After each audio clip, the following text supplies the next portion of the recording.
Hi, வணக்கம். Welcome to Soumya உலகம். இனிமேல் வந்து ஆரி கிளாஸை நம்ம சேனலில் பார்க்கலாம். ஆரிக்கு வந்து இந்த மாதிரி ஃப்ரேம் வந்து 16 இன்ச்லேயும் கிடைக்குது, 18 இன்ச்லேயும் கிடைக்குது.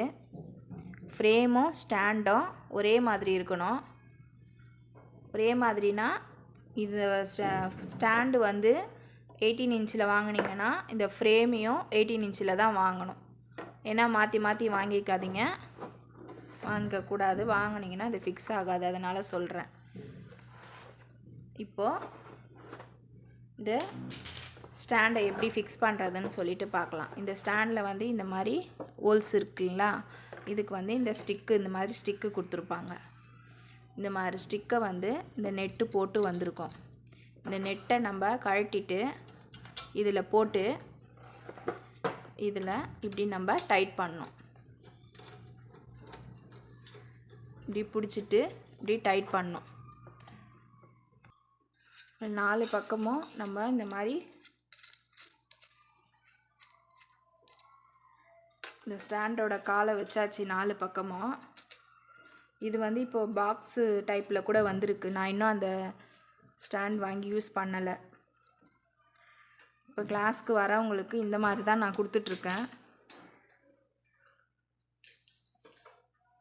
ஸ்டாண்டு வந்து இப்படி தான் ஃபிக்ஸ் பண்ணணும். ஸ்டாண்டு ஃபிக்ஸ் பண்ணியாச்சு. இப்போ அடுத்தது ஃப்ரேமு. ஃப்ரேமில் வந்து இங்கே பாருங்கள். இப்போது இந்த ஃப்ரேமு, இந்த த்ரெட்டு இருக்குது பார்த்தீங்களா, இந்த த்ரெட்டு இருக்கிறது மேலே இருக்குது. இந்த த்ரெட்டு இல்லாமல் இருக்கிற ஃப்ரேம் வந்து இந்த மாதிரி த்ரெட்டு இல்லாமல் இருக்குது பாருங்கள். இது வந்து உள்ளே இருக்கிற ஃப்ரேமு. இது வந்து இந்த ஃப்ரேம் வந்து இந்த நெட்டு இருக்குது பாருங்கள், இந்த நெட்டு இருக்கிறது மேலே வர ஃப்ரேமு. சரிங்களா? இப்போது இந்த உள்ளே இருக்கிற ஃப்ரேமில் தான் நம்ம இந்த மாதிரி ரோப்பை சுற்ற போகிறோம். இந்த மாதிரி ரோப்பை சுற்றுறதுக்கு வந்து இங்கே வந்து ஒரு க்ளூ இருந்ததுன்னா க்ளூ வச்சுக்கோங்க. க்ளூ வச்சுட்டு இந்த இடத்துல நான் வந்து க்ளூ வைக்கல. இது வந்து புது ஸ்டாண்டு, புதுசு வீடியோக்காக எடுத்திருக்கேன். ஏற்கனவே ஆல்ரெடி இருக்குது என்கிட்ட யூஸ் பண்ணுற ஸ்டாண்டு 2, அதனால் நான் வேஸ்ட் பண்ணல. இங்கே பாருங்கள், எப்படி சுற்றணும்னு மட்டும் நான் சொல்லி காட்டுறேன். இப்போது இப்படி இருக்கா, இந்த இடத்துல க்ளூ வச்சுடுங்க. க்ளூ வச்சுட்டு ஒன்று மேலே ஒன்று ஏற்றாமல் இங்கே இருக்கா, இப்படி தள்ளி நல்லா டைட் பண்ணணும். டைட் பண்ணி இப்படி நல்லா டைட்டாக இந்த இடம் ஃபுல்லாகவே க்ளூ வைங்க. இந்த இடம் ஃபுல்லாக க்ளூ வச்சுட்டு இப்படி டைட் பண்ணணும்.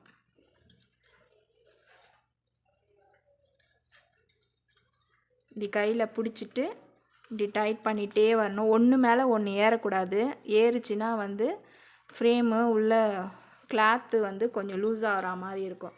ஒன்று மேலே ஒன்று ஏற்றாமல் இந்த மாதிரி இதில் இன்னும் கொஞ்சம் கேப் வந்தால் கூட பரவாயில்ல, ஒன்றும் பிரச்சனை இல்லை.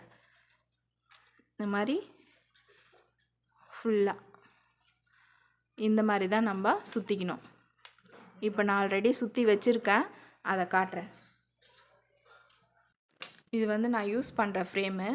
இது நான் சுற்றி வச்சுருக்கேன். இந்த மாதிரி தான் நம்ம ஃபுல்லாக சுற்றிடணும். உள்ளே இருக்கிற ஃப்ரேமில் தான். இப்போது இது ஆல்ரெடி நான் யூஸ் பண்ணுறது, நான் ப்ளவுஸ் போட்டு கொடுக்கறதுக்கு இந்த ஃப்ரேம் தான் இதை நான் யூஸ் பண்ணிட்டுருக்கேன். இதில் எப்படி நான் சுற்றி வச்சுருக்கிறேன் பாருங்கள். இந்த மாதிரி தான் சுற்றணும். ஃப்ரேமில் இந்த மாதிரி த்ரெட்டு சுற்றினதுக்கு அப்புறமா இங்கே பாருங்கள், இது வந்து உள்ளே இருக்கிற ஃப்ரேமு, இந்த நெட்டு இருக்கிறது வெளியில் இருக்கிற ஃப்ரேமு. இப்போது கிளாத் எப்படி இதில் நம்ம ஃபிக்ஸ் பண்ணுறோன்னு பார்த்துடலாம். இப்போ கிளாத்தை வந்து யூஸ் பண்ணுறது ஃபஸ்ட்டு பேசிக் கற்றுக்கிறவங்க பாப்ளின் கிளாத் போட்டு ஃபஸ்ட்டு ஒரு 2-3 கிளாஸ் போனதுக்கப்புறமா வேணால் வந்து லைனிங் கிளாத் யூஸ் பண்ணிக்கோங்க. பாப்ளின் கிளாத் வந்து ஒரு மீட்ரு வந்து 80 ரூபாய் விற்கிது. அதுக்கப்புறம் கொஞ்சம் 2-3 கிளாஸ் போனதுக்கப்புறம் நீங்கள் லைனிங் கிளாத் வாங்கி யூஸ் பண்ணிங்கன்னா உங்களுக்கு எப்படி இழுக்காமல் போடுறது அப்படின்ற அந்த ட்ரைனிங் கொஞ்சம் கிடச்சிடும். இப்போ ஸ்டார்டிங்கில் இழுத்து போடும் போது லைனிங் கிளாத் வந்து ஹோல்ஸ் அதிகமாக வரா மாதிரி இருக்கும். இப்போ உங்களுக்கு வந்து டவுட் வந்துடும், நம்ம போடுறது கரெக்டாக தப்பா அப்படின்ற மாதிரி டவுட்டு வரும். அதனால் ஸ்டார்டிங்க்கு வந்து பாப்ளின் கிளாத் வாங்கிக்கோங்க. இப்போது இந்த கிளாத்தை போட்டாச்சு. போட்டுட்டு இந்த மேலே இருக்குது பாருங்கள், இந்த ஃப்ரேமை நான் மேலே வச்சுட்டு இந்த கிளாத்தை வந்து இப்படி இழுத்து டைட் பண்ணோம். இங்கே பாருங்கள் எப்படி டைட் பண்ணுறேன் நான். இந்த மாதிரி கொஞ்சம் கொஞ்சமாக இழுக்கணும்.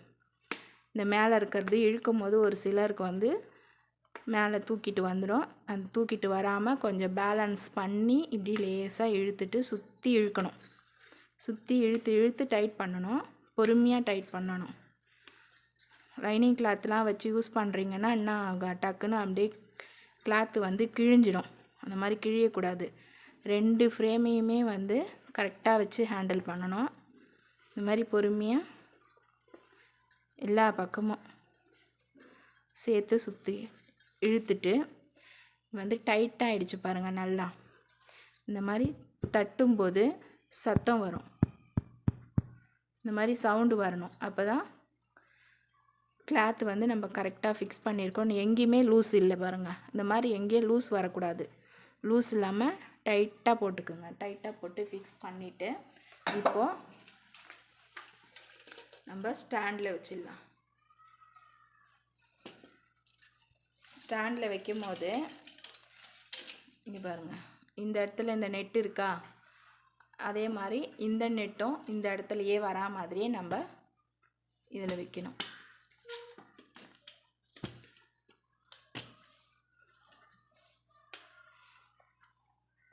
வச்சுட்டு இப்போது இதை யூஸ் பண்ணுறதுக்கு தேவையான இப்போ செயின் ஸ்டிச்சு நம்ம போட போகிறோம். செயின் ஸ்டிச்சுக்கு என்னென்ன மெட்டீரியல் தேவை அப்படின்னா, பேசிக் கற்றுக்கிறதுக்கு நம்மளுக்கு இந்த மாதிரி ஒரு ஜரி த்ரெட்டு ஒன்று வேணும். 2 த்ரெட்டும் சேம் கலரில் எடுத்துக்குங்க. லைட்டு டார்க்குன்னு நான் வச்சுருக்கேன். உங்களுக்கு சேம் கலராக இருந்தாலும் சரி, லைட்டு டார்க்குன்னு இருந்தாலும் சரி. சில்க் த்ரெட்டை பொறுத்த வரைக்கும் 2 த்ரெட்டு யூஸ் பண்ணணும். ஜரி வந்து ஒரு த்ரெட்டு தான். இதுலேயும் கலர்ஸ் இருக்குது. ஜரியில் வந்து நிறைய கலர்ஸ் இருக்குது. எந்த கலர்ஸ் வேணாலும் யூஸ் பண்ணிக்கலாம். இது ஒன்றாச்சா. அடுத்தது மார்க் பண்ணுறதுக்கு மார்க்கர் தேவை.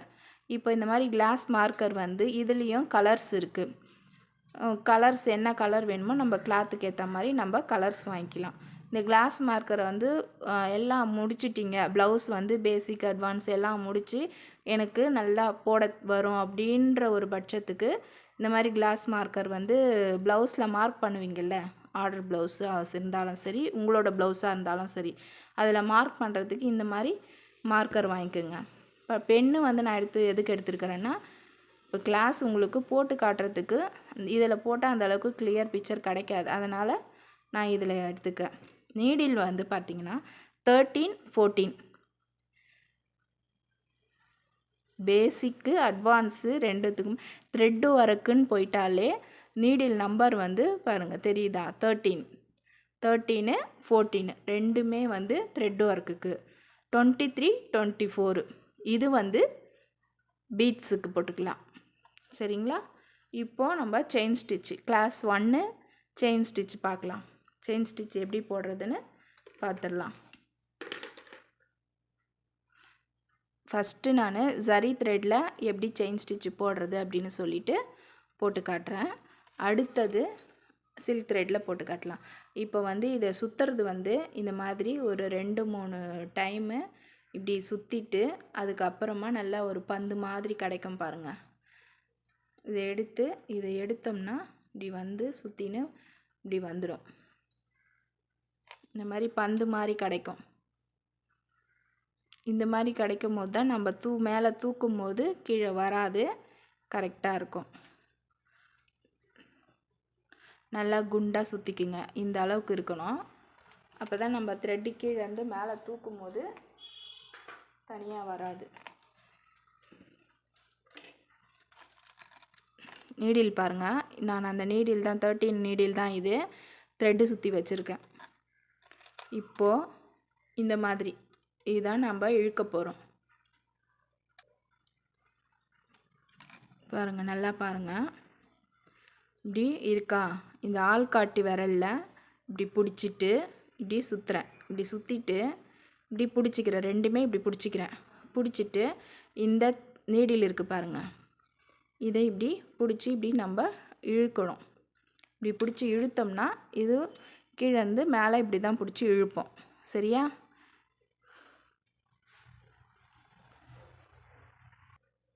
இப்போது த்ரெட்டை நான் கீழே இருந்து எடுக்க போகிறேன். இப்போ ஜரி த்ரெட்டில் தான் உங்களுக்கு போட்டு காட்டுறேன். கீழேருந்து எடுக்க போகிறேன். பாருங்க, ஊசியை கீழே குத்திட்டேன். ஊசியில் த்ரெட்டை மாட்டியாச்சு. மாட்டி த்ரெட்டை எடுத்துட்டேன். த்ரெட்டை இப்படி மேலே தூக்கியிருக்கேன். தெரியுதா? மேலே வந்துடுச்சு த்ரெட்டு. இப்போது இதை பேக் ஸ்டிச் கொடுக்க போகிறேன். இப்போ இதில் இப்படி இருக்கா, இதில் பேக் ஸ்டிச்சு வந்து இங்கே பாருங்கள், எடுத்த இடத்துலேருந்து இப்படி குத்தி ஒரு சுற்றி மேலே தூக்கணும். மேலே தூக்கிட்டு இப்படி எடுத்துக்கணும். இப்படி த்ரெட்டு எடுக்கும் போது இப்படி கொஞ்சம் ஃப்ரீ பண்ணிக்கோங்க. அப்போ ஃப்ரீயாக போயிட்டு வரும். குத்தி எடுத்துட்டு மறுபடி நம்மளுக்கு இந்த லைன் எங்கே போட்டிருக்கோமோ, இந்த லைன் போட்டிருக்கோம் இல்லையா, இந்த லைனை பார்த்து தான் இந்த ஊக்கு மாதிரி வருது பாருங்கள். இதில் வந்து இந்த ஊக்கு மாதிரி இருக்கு இல்லையா, இது வந்து இந்த லைனை பார்த்து தான் போகணும். லைன் எந்த பக்கம் இருக்கோ அந்த ஊக்கு, இந்த லைனு இப்படி இருக்குன்னா இப்படி தான் போகணும்.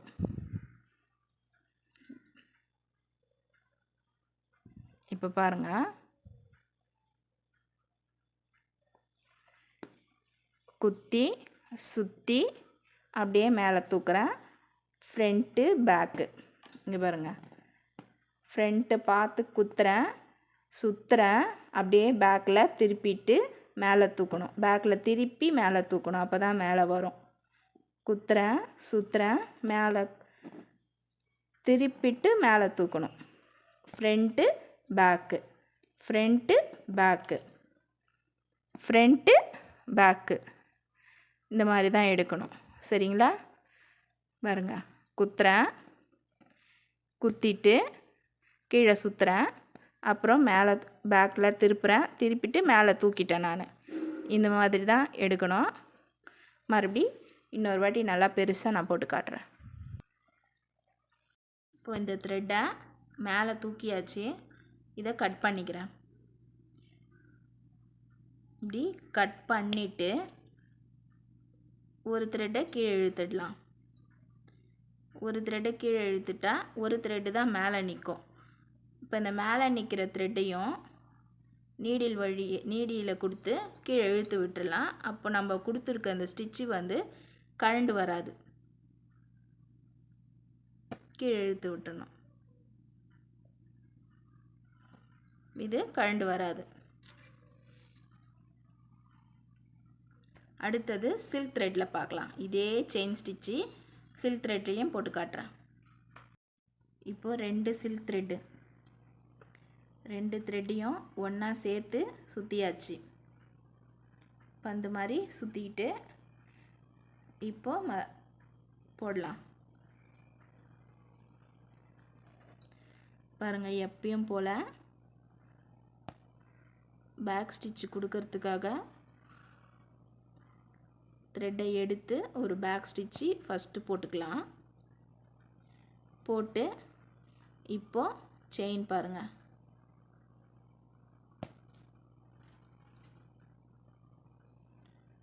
ஃப்ரண்ட்டில் ஒரு குத்து, கீழே ஒரு சுற்று, பேக்கில் திருப்பி அப்படியே மேலே எடுக்கணும்.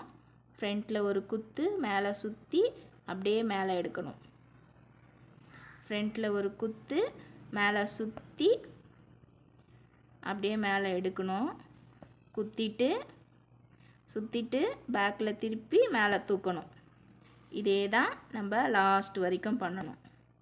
செயின் ஸ்டிச்சு பொறுமையாக போடுங்க. இப்போ தான் ஃபஸ்ட்டு கிளாஸை ஜாயின் பண்ணன்றவங்க, ஆல்ரெடி ப்ராக்டிஸ் பண்ணவங்களுக்கு பெரிய விஷயம் இல்லை இது. இப்போ தான் புதுசாக போடுறேன்றவங்களுக்கு பொறுமையாக போடுங்க. சில்க் த்ரெட்டில் எடுத்த உடனே வராது. சரிங்களா? இப்போது நம்ம இதை கட் பண்ணிக்கலாம்.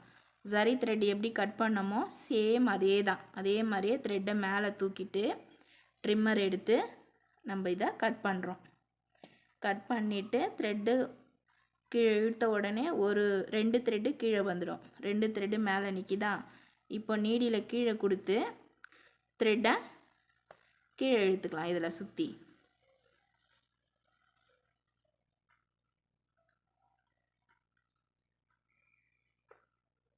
கீழே இழுத்தாச்சு. கீழே இழுத்து விட்டுட்டிங்கன்னா அவ்வளோதான். இது வந்து கழண்டு வராது.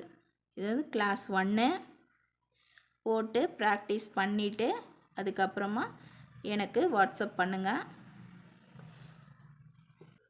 இப்போ செயின் ஸ்டிச்சு இது மாதிரி போட்டு ப்ராக்டிஸ் பண்ணிவிட்டு அதுக்கப்புறம் என்ன பண்ணுங்கள், நான் காட்டுற ஷேப்ஸில் போட்டு ப்ராக்டிஸ் பண்ணுங்கள்.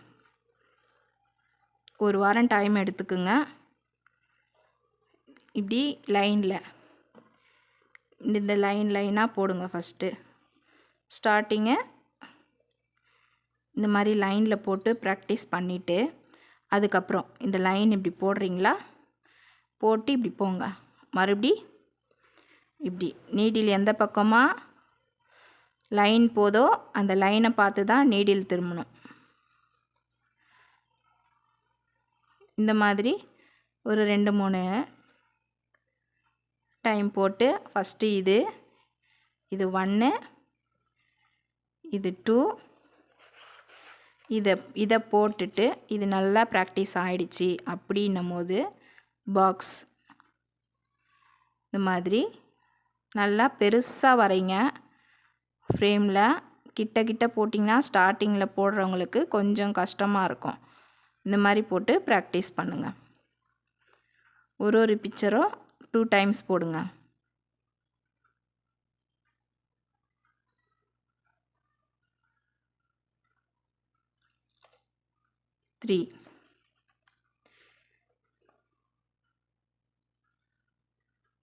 இந்த மாதிரி ரவுண்டில் போடுங்க.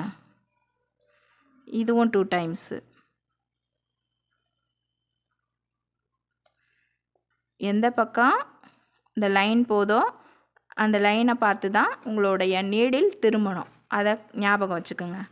இது போட்டாச்சா, ரவுண்டு போட்டாச்சு. அடுத்தது திலகம் ஷேப்புக்கு இப்படி போடுங்க.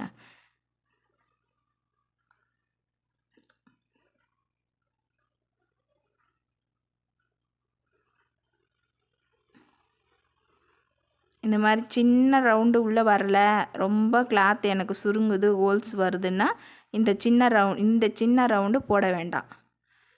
இந்த 2 ரவுண்டு கொஞ்சம் பெருசு பண்ணிங்கன்னா நல்லா இந்த அளவுக்கு உள்ளே இருக்கிற ரவுண்டையே நல்லா பெருசாக போட்டிங்கன்னு வச்சிங்க, உங்களுக்கு கிளாத்து சுருங்காது. கொஞ்சம் பெருசாகவே வரைங்க. பெருசாக வரைஞ்சி கிளாத்தில் போட்டு ப்ராக்டிஸ் பண்ணிவிட்டு கிளாஸ் 1 செயின் ஸ்டிச்சு எனக்கு வாட்ஸ்அப் பண்ணுங்கள்.